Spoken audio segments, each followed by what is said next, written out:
Hello, everyone. Welcome to another episode of Relationship Real. I am your host, Keisha Clark. And actually, today I am going to just make this very short, extremely short podcast specifically for students that are about to enter law school, thinking about it, or you are currently a law student. Now, many of you may not know, I have not done an introductory podcast on myself as of yet, but just to give you a little background about myself, I am a law graduate who, after graduating from law school, was having a very difficult time, and then I ended up going to South Korea to teach English, and I spent 2 years over there, and there is definitely a lot more to learn about me. However, I only want to focus a little bit on law students because you're a very unique group, and I realize that there isn't a lot out there. You can definitely find a lot of,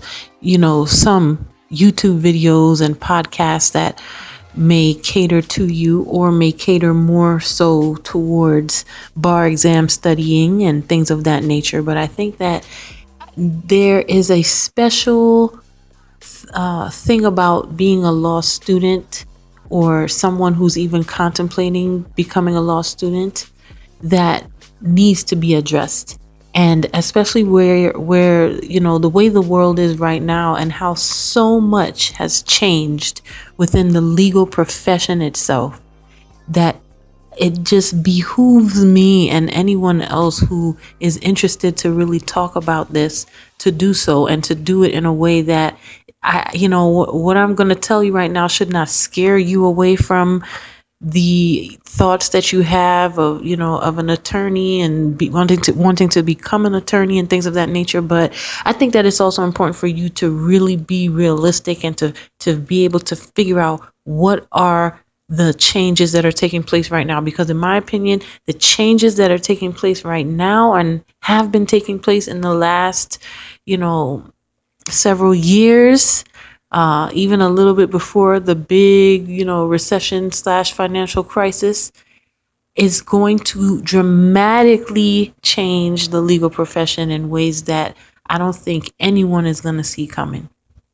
But some things that you can do right now that I think will put you in a better position as someone, as someone that is going to graduate from law school and be in a better position to know that you will have certain skills or certain abilities to be able to practice as an attorney. I think you definitely need to listen to the things that I have to say. So basically, this podcast, I'm going to talk about a few things that I think that you should keep in mind with regard to being a law student. Don't just go to school. Don't just go to class. Don't think of this as, this is like second level of college type stuff. Law school is hard. Law school is challenging. And actually, it was the hardest, most difficult, and the most significant educational experience that I've ever had in my life.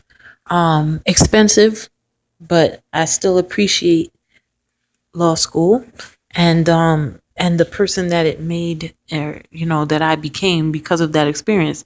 But there's a few things that you need to know, and I'm gonna get into it right now. So the number one thing I want all law students and people who are thinking about entering law school to know is that you need to pay attention to the amount of externships that your school actually advocates for students to become a part of. So I'm talking about externships and clinics, okay? Fortunately, I went to a school that was, I would say they were pretty big on externships and clinics. There was an externship advisor. You had to make sure that you take an externship, I believe, by either by the second or the third, definitely by your third year for sure. But I think you can start even in the second year, and you can start taking clinics in your second year. And I think it's wonderful. I participated in the immigration law clinic. We had a veterans clinic that used to travel around the United States, and I think they even traveled to Puerto Rico to help veterans. There was I think a bankruptcy clinic or externship, a debt relief one. There were so many different ones. I can't even remember them all. But if you are applying and looking at schools and you don't see that law school is investing in getting students into externships, getting students into clinics, getting students to be as prepared as they can possibly be to actually gain practical experience before they leave the school. Do not go there. Do not even spend your money. I don't care if it's a prestigious damn school. It's not worth it. You will come out here, you will be racked with bills, and you will not feel like you can have any practical experience to go out on your own. Okay. But you definitely need to pay attention to that. You need to pay attention to how many they have there, and you also need to pay attention to what kinds they have. Okay, it would be nice for them to have ones that you are actually interested in. Okay, and to have several options, and to have externships where they actually have previous students that can give reviews and talk about their experiences and things of that nature, and that you can actually talk to the professors of these who are leading these curriculums, these clinics and externships, to actually get some insight in what the students that go through those programs are actually gaining and learning and things of that nature. The next thing I want to talk about is the fact that you definitely, whether you get an internship slash externship, they mainly call it, or work in a clinic, if you are able to get a part-time job working in a law firm, that would be a wonderful thing for you to do. Now, as a first year student, it's going to be a little difficult for you to do that, but I expect that at least by the summer after your first year, and during, yes, I said during the school year of your second year, you should be working somewhere in your community. I don't care where it is, where you are attending school. There needs to be a law firm that you have applied to, and this is not stuff that you would do through the school. It would be great if I could sit back here and say to you that career services can help you. Career services cannot help you. Career services in most schools will call up graduates and ask them, are you working? Stuff like that, just so they can try to inflate their statistics to make it seem as though graduates are working and that they have helped them to gain that type of employment. That graduate could be working at the damn Cheesecake Factory and they say yes, and then they'll just hang up the phone and be like, yeah, this person's working, so this will count.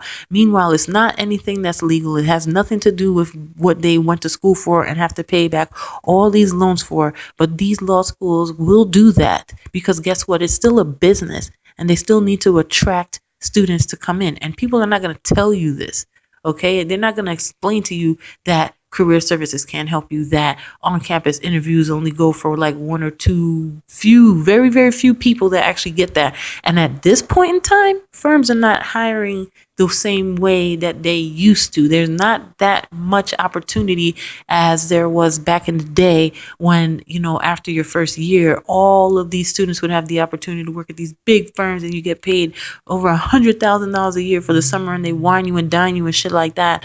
Firms are getting smarter.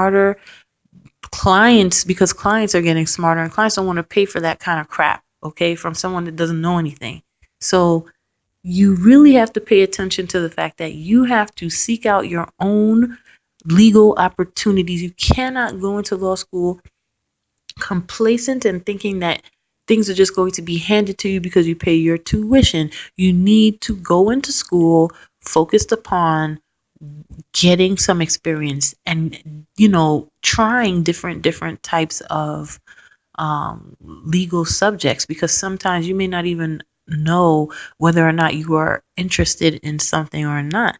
So it's really, really important for you to try different types of subjects. So you might work in like a personal injury firm for a little bit, or, I had an wonderful opportunity to work in an in-house environment at Kodak in Rochester at one point. And I also had an opportunity to work for the EEOC as an intern, which was an awesome, just awesome, awesome, awesome opportunity.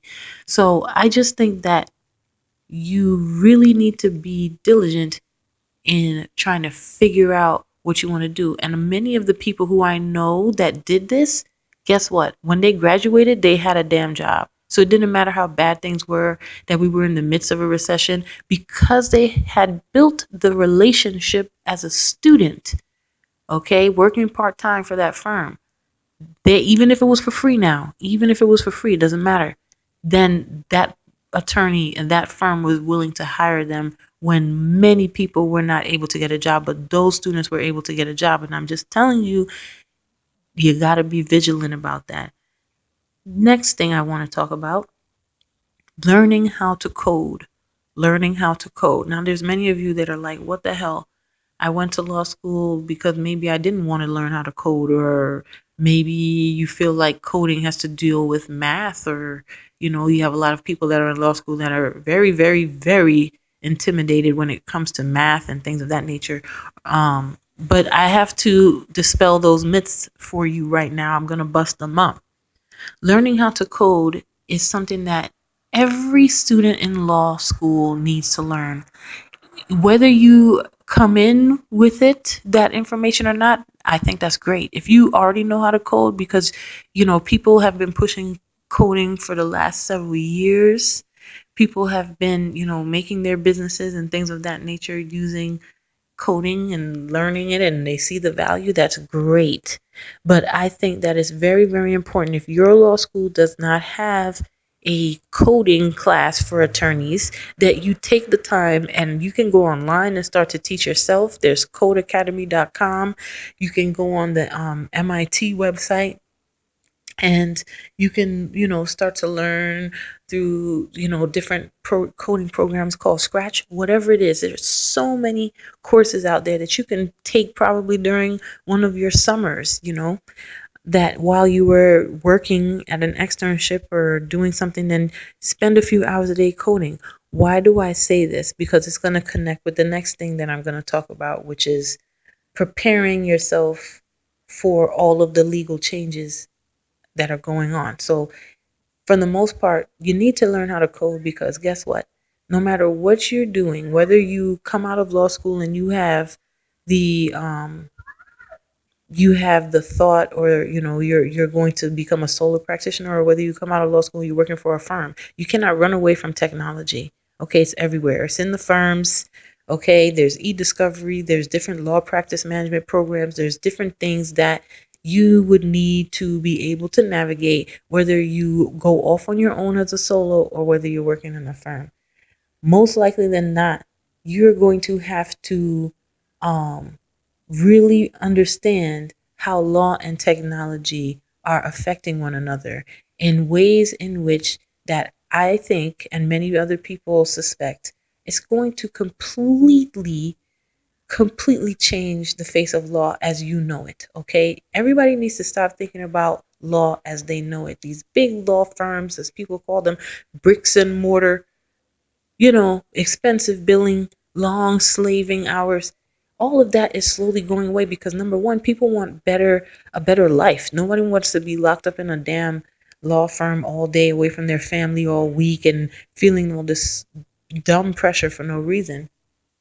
And people want work-life balance, or some semblance of it, if that even exists. And people are realizing that, what, I don't have to live in the state that I want to necessarily practice in or help people in. And there's so many different things that are undercutting the legal services of firms. So you have websites such as LegalZoom and Smart Legal Forms, and they're popping up everywhere. Shit, I'm about to make one my damn self, okay? Because this is the trend. This is what's going on. People are unbundling legal services, so they're doing things a la carte. Things that firms used to charge, thousands of dollars, for. The clients are not paying for that anymore. They are smartening up, and they say, you know what, if I just want this, I just want the will document. I don't want your help. I just want the will document. Why can't I just pay for that? Why do I have to pay for all this other stuff? Due to technology, people are able to help themselves more, and the legal profession is no exception to that. So therefore, people do not want to feel as though they have to pay high prices for small things. It's really important for you, as people who are going to become attorneys or thinking about it, to understand that that technology has gotten rid of many, many jobs and will continue to get rid of many jobs that you're practically learning in law school that you would have to do. It's something that, it upsets some people when they hear that, but it's the truth. Okay, computers have been replacing people for decades now. Think about stores like Walmart.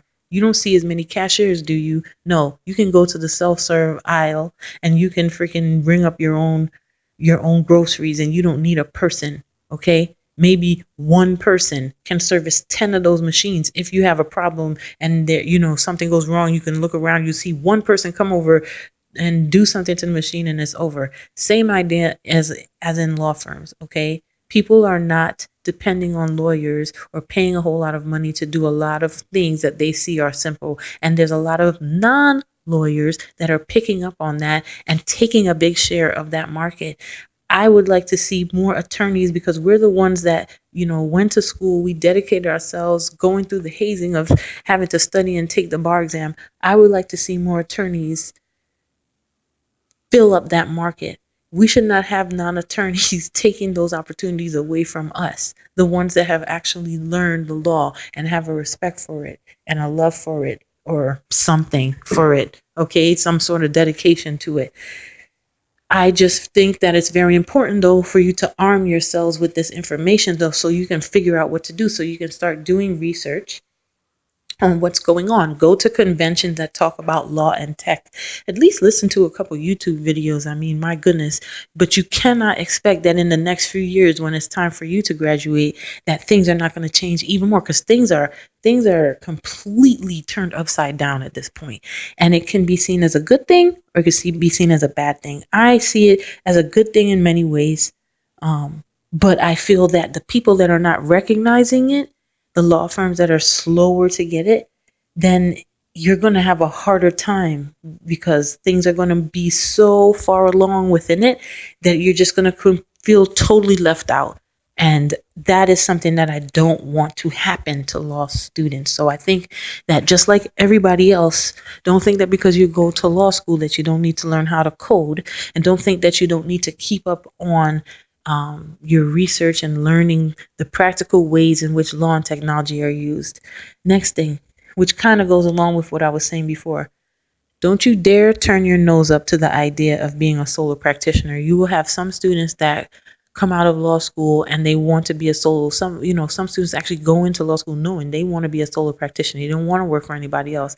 And that's a wonderful freaking thing. And too often there are law students that will look at other law students, and they will kind of feel as though they can't or they shouldn't become a solo practitioner. And I just feel like that is complete bullshit. Okay, sorry to curse, but it's complete bullshit.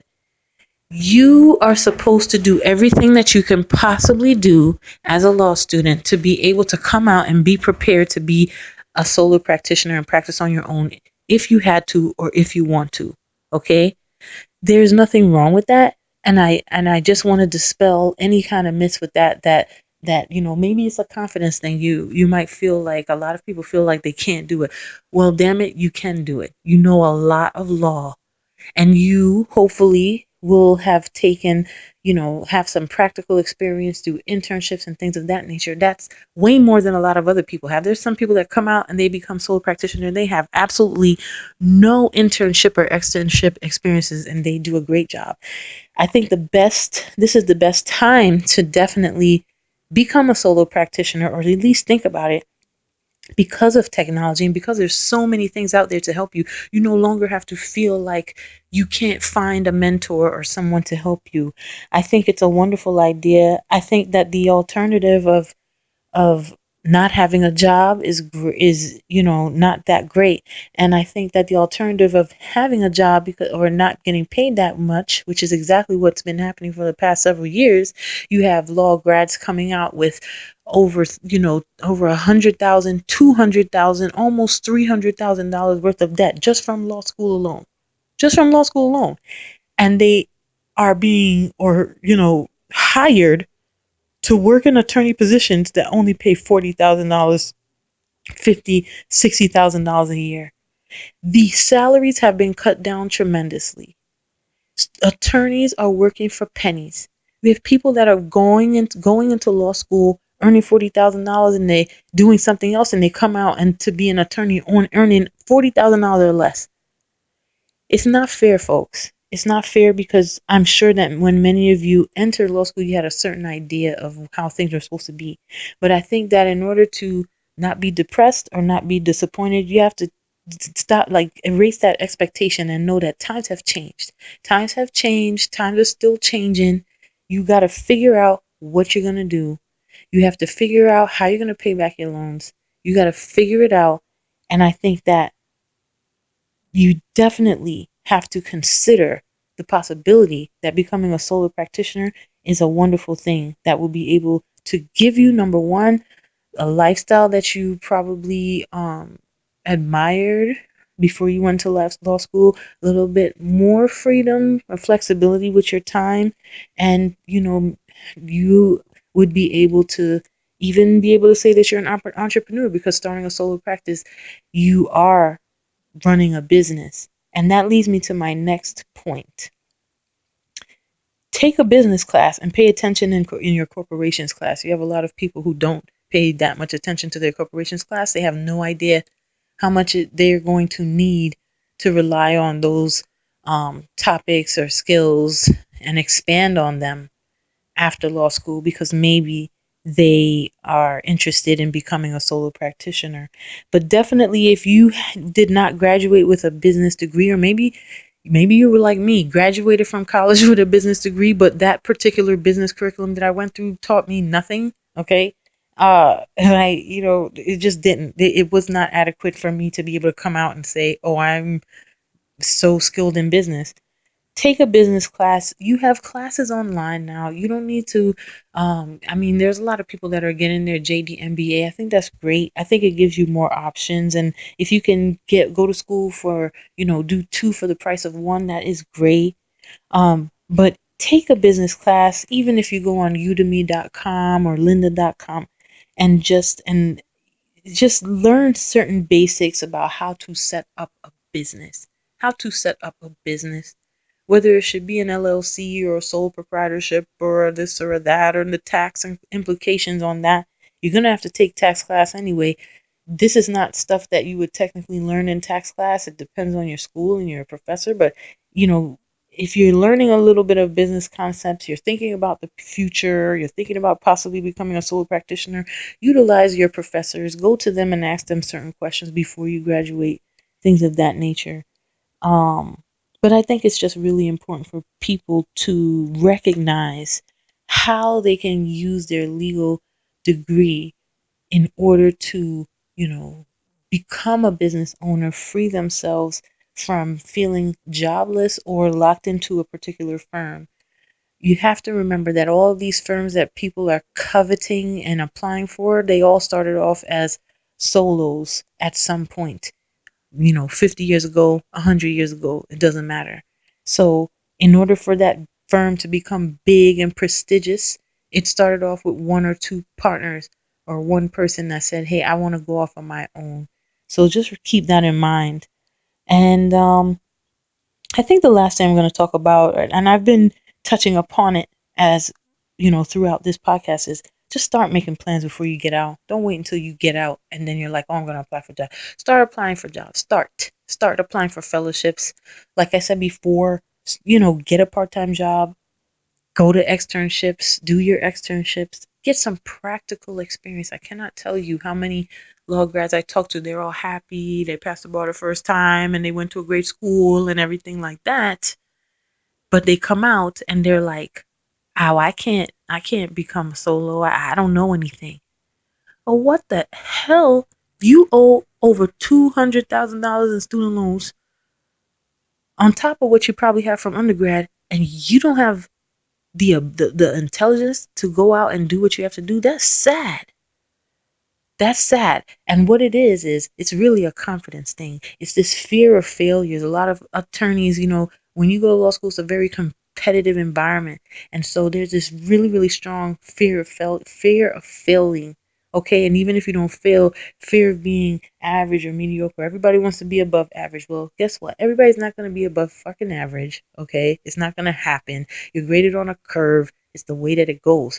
But the point is, everybody that's in there that has gone through the process of law school, gone through the years, and you actually graduated, you have the ability to be a great lawyer. You are the one that is holding yourself back and not anybody else.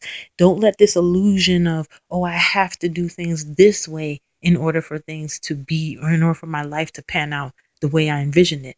Absolutely not. Absolutely not. And you can arm yourself with all of the help that you need and all the research that you need. There's so many great websites that you can go on to empower yourself to figure out if you can, what you want to do and which path do you want to get into. For those of you that are definitely interested, I suggest you check out things like solopracticeuniversity.com and solosays.com, which is connected to the ABA. There's so much out there now than was out there when I was in school. So I just feel like, you know what? What's the use of all this information if people don't act upon it? And if people don't, figure out how to get their confidence back so that they can do whatever it is that they want to do. Okay. And maybe I think I'm going to definitely, you know, I'm definitely going to make another podcast episode to talk about strengthening your mental state and making sure that you kick all of those fears out of your mind and how to do that. It's easy to talk about being confident, but I can definitely share a little bit, of knowledge, drop a little bit of knowledge or science on you as far as how to do that, how to be better, how to be stronger mentally, how to get what you want, and the things that have worked for me. But that's it. So I thank you so much, everyone, for listening to this podcast. I hope that the things that I have said to you will be helpful to you. I encourage you to continue on with your goals and your dreams and just, do the best that you can, but go into things with eyes wide open and being informed. Don't be complacent. Don't think that you can't make a change. Don't think that you can't divert from your plan. Don't think that if you get in there and it's not working out that you can't quit. Okay, I don't care who's pressuring you. It's your life and you're the one that has to pay back the loan. Just know that you have to do what's best for you, but you have to do it in a very intelligent and informed way. You need to know what's going on in the world around you, specifically in the legal world, the legal profession. So I definitely enjoyed talking about this with you today. And if I think of any other things, or if you think of any other things, please leave it in the comment section below. Like, subscribe, share it. There may be somebody out there that's really wrestling in their mind what they're going to do, whether or not they're in the process of getting into law school, or whether they're in law school right now and they see the state of how everything is and it's hard to get jobs and blah blah blah. Share this podcast with them. Maybe it will help them to just, I don't know if it'll brighten anyone's day, but just know that there's a lot of people out there. I know what it feels like. I've been there. In many cases, I'm still there. And I know what it feels like to just be wrestling with all of this stuff that, with regard to your career and what you're going to do. And hopefully it will be a blessing, a help to them. And yeah, that's it. So I will see you in the next recording.